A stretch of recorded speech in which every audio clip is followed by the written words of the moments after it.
Hi there. In this next video, I'm going to teach you how to make a link on tinyurl.com with a custom alias.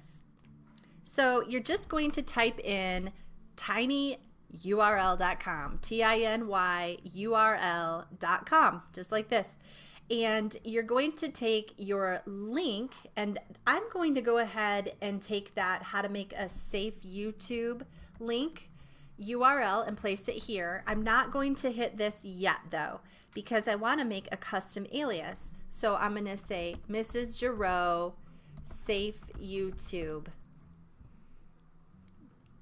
Okay, and then I'll just go ahead and make a tiny URL out of that, and looky there. I can go ahead and copy that to my clipboard.